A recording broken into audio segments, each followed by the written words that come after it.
Assalamualaikum warahmatullahi wabarakatuh. Alhamdulillahi rabbil alamin wa bihi nasta'in wa ala umurid dunya waddin. Assalatu wassalamu ala nursila habibina wa rasulina wa maulana Muhammad sallallahu alaihi wasallam. Amma ba'd. Pertama-tama marilah kita panjatkan puja dan puji syukur kita kehadirat Allah Subhanahu wa taala yang telah mencurahkan rahmat, hidayah serta sehat walafiat sehingga kita bisa menjalankan aktivitas kita sehari-hari seperti sedia kala. Tak lupa juga sholawat serta salam marilah kita haturkan kepada baginda kita, Nabi besar kita Nabiullah Muhammad sallallahu alaihi wasallam. Beliau telah membawa agama Islam dari zaman jahiliyah hingga zaman yang terang benderang seperti sekarang ini. Baik, saya mewakili kelompok 6 mendapatkan tugas untuk mereview mata kuliah bahasa Arab, dan saya mengambil materi isim dhamir muttasil. Nah, sebelum saya mendalami dhamir muttasil, saya ingin menjelaskan dulu isim dhamir secara luas gitu. Baik, isim dhamir menurut bahasa itu artinya menggantikan sebuah kata. Nah, namun isim dhamir menurut istilah ialah kata yang digunakan untuk menggantikan orang pertama atau mutakallim, orang kedua atau mukhatabah, dan orang ketiga atau ghaib. Nah, berdasarkan susunan katanya, isim dhamir dapat dibedakan menjadi 3 jenis. Nah, yang pertama dhamir munfasil, yang kedua dhamir muttasil, dan yang ketiga dhamir mustatir. Nah, ada penjelasan juga nih. Dhamir munfasil itu apa? Dhamir muttasil itu apa? Dhamir mustatir itu apa? Nah, di sini saya akan jelaskan secara singkat. Dhamir munfasil itu adalah dhamir yang penulisannya terpisah dengan kata lainnya gitu. Jadi nggak nyambung katanya. Nah, sedangkan dhamir muttasil, nah yang akan kita bahas ini, yang akan kami bahas ini, yang akan dibahas oleh kelompok 6 ini, itu dhamir muttasil. Apa itu dhamir muttasil? Dhamir muttasil itu kebalikannya dari dhamir munfasil, yaitu dhamir yang penulisannya bersambung di belakang kata dengan kata sebelumnya. Nah, gitu. Yang terakhir nih, ini dhamir mustatir. Dhamir mustatir ini merupakan dhamir yang tersembunyi dalam sebuah kata kerja atau fiil. Nah, dhamir ini tidak tertulis, tapi dapat diketahui dengan melihat format kata kerjanya. Gitu. Baik, di sini saya akan memberikan contoh dhamir muttasil. Nah, di sini kami membahas dhamir muttasil saja. Memberikan contoh dhamir muttasil dan ingin memperdalam penjelasan dhamir muttasil. Nah, di sini ada dhamir munfasil juga. Isim dhamir itu ada berapa gitu maksudnya. Nah, isim dhamir itu apa aja sih? Nah, isim dhamir itu huwa, huma, hum, hiya, huma, hunna, anta, antum, antum, anti, antum, antunna, ana, nahnu. Nah, itu isim dhamir. Kan dibagi jadi 3 tadi, ada dhamir munfasil, dhamir muttasil, sampai dhamir mustatir. Nah, di sini di layar ini ada dhamir munfasil dan dhamir muttasil saja. Dhamir munfasilnya apa? Huwa, huma, hum. Nah, tapi saya ingin menyambung katanya itu, kata bendanya di plus sama disambung sama kata dhamir muttasil saja. Nah, di sini saya sudah menaruh lahu, lahuma, lahum. Nah, sebelum kita mau menyambungkan, kita cari dulu kata bendanya. Kita mau nyari kata benda apa? Nah, di sini saya mengambil kata benda maktabun. Artinya apa? Meja. Nah, sebelum itu lahu itu artinya apa? Lahu artinya kepunyaan satu orang laki-laki. Lahuma kepunyaan 2 orang laki-laki. Lahum kepunyaan 3 orang atau lebih laki-laki. Nah, kalau misalkan disambungin gimana? Nah, contohnya ini maktabun kata awalnya meja. Kalau misalkan kita sambungin ke dhamir muttasilnya, jadi maktabuhu, satu meja itu milik 1 orang. Nah, kalau buat 2 orang gimana? Kita pakai yang kedua, yang buat 2 orang, buat kepunyaan 2 orang, lahuma. Kita sambung, kita ambil aja akhirnya humanya aja yang kita ambil. Jadi maktabuhuma, kepunyaan 2 meja itu milik 2 orang laki-laki, gitu.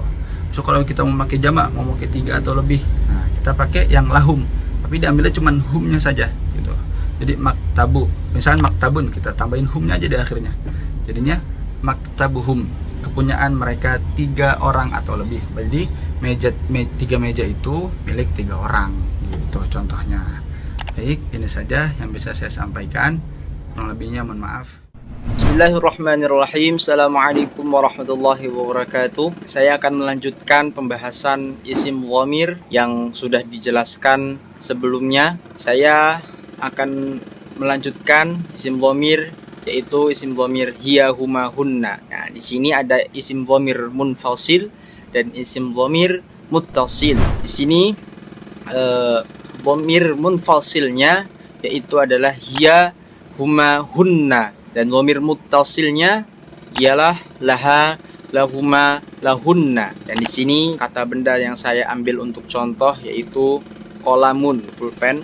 Hiya itu artinya dia perempuan. Kalau laha berarti kepunyaan perempuan, dan itu artinya satu. Huma artinya dia perempuan dua. Kalau lahuma kepunyaan dua perempuan, di kepunyaannya ada dua orang. Hunna itu mereka perempuan, berarti lebih dari tiga. Lahunna yaitu kepunyaan perempuan jamak atau lebih dari tiga. Ya, di sini saya akan memberikan contoh. Kalau kita gabungkan ke qalamun, berarti kepunyaan perempuan satu menjadi qalamuha, karena di dhamir muttasilnya itu adalah laha. Dan yang kedua adalah huma, kita gabungkan ke kata bendanya menjadi qalamuhuma, jadi kepunyaan perempuan dua, berarti ada dua perempuan di dhamir muttasilnya yang selanjutnya yaitu lahunna, berarti jamak. Kita itu ke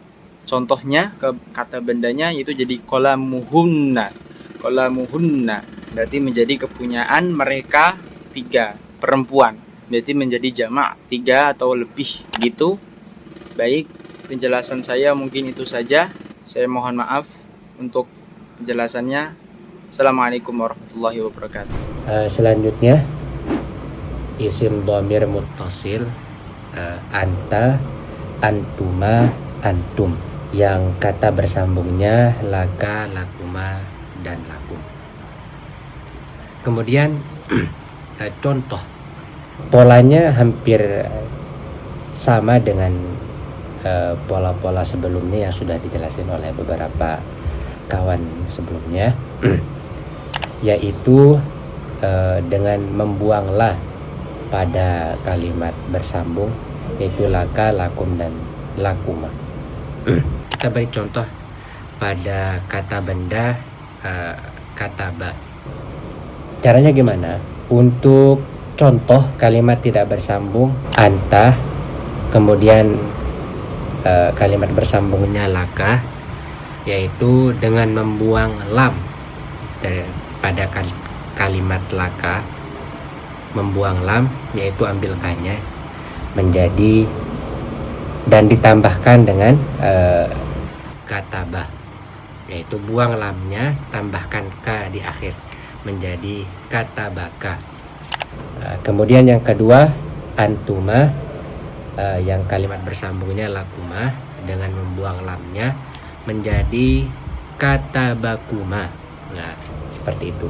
Kemudian polanya juga tidak jauh berbeda dengan sebelumnya, yaitu lakum, yaitu dengan menambahkan kum, membuang lam pada kalimat lakum, dan ditambahkan di akhir kata benda kataba menjadi katabakum. Ya, kira-kira seperti itu. Assalamualaikum warahmatullahi wabarakatuh.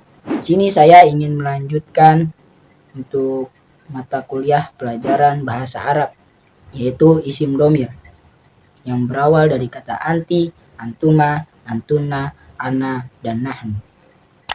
Yang pertama ialah anti. Kata ganti yang bersambung itu menjadi lelaki yang memiliki arti kepunyaan perempuan. Kata benda yang bisa disambung dengan dhamir ialah menjadi baituki, rumah kepunyaan untuk perempuan, yang menjadi dhamir anti. Atau dalam bentuk kalimat lain, dalam bentuk kata tanda tanya, contohnya seperti aina baituki, di mana rumahmu. Yang diajak ngobrol di mana rumahmu, yang ditanya itu harus perempuan, karena isim dhamirnya dari kata anti. Nah, lalu yang kedua antuma, kata ganti yang bersambung ialah menjadi lakuma, yang memiliki arti kepunyaan dua perempuan. Kata benda yang bisa disambung dengan dhamir antuma atau lakuma ialah menjadi baitukuma. Atau dalam bentuk contoh lain, dalam bentuk kalimat, ia bisa seperti ya ukhti, aina baitukuma. Lalu yang ketiga ialah antunna, kata ganti yang bersambung menjadi lakunna, dari antunna atau antuma itu hampir sama. Cuman bedanya antunna itu dia lebih dari 1 dan 2. Berarti bisa lebih, bisa 3, bisa 4, ataupun yang lainnya. Antunna ini memiliki arti kepunyaan 3 perempuan. Kata benda yang bisa disambung dengan domir ialah menjadi baitukunna, atau dalam bentuk kalimat lain, dalam bentuk kata tanda tanya, ya ukhti, aina baitukunna. Lalu yang keempat ialah ana. Kata ganti yang bersambung menjadi li, yang memiliki arti kepunyaan saya. Kata benda yang bisa disambung dengan kalimat ana atau isim domir ana, ya menjadi baiti, kepunyaan saya, rumah saya. Atau dalam bentuk contoh lain, baiti wara'al masjidi, rumah saya ada di belakang masjid. Mungkin bisa seperti itu. Lalu yang terakhir ialah dari isim domir nahnu. Ya, kata ganti yang bersambung menjadi lana, memiliki arti kepunyaan kami. Kata benda yang bisa disatukan dengan domir dari kalimat baitun ialah menjadi baituna. Lalu dalam contoh lain ialah lana kurrosatun, atau bisa disebut nahnu muslimuna, kami adalah orang muslim. Dari isim domir nahnu ini bisa memiliki arti semua, kami, yang bisa dibentuk dari mungkin ada beberapa orang dari samping, misalkan itu bisa disebut dengan kami, lalu dia menjadi kata lana ataupun baituna. Bisa juga menjadi nahnu muslimuna. Ya, demikian dari kelompok kami. Mungkin ini saja yang bisa dapat kami sampaikan, kurang lebihnya mohon maaf. Wabillahi taufiq wal hidayah. Assalamualaikum warahmatullahi wabarakatuh.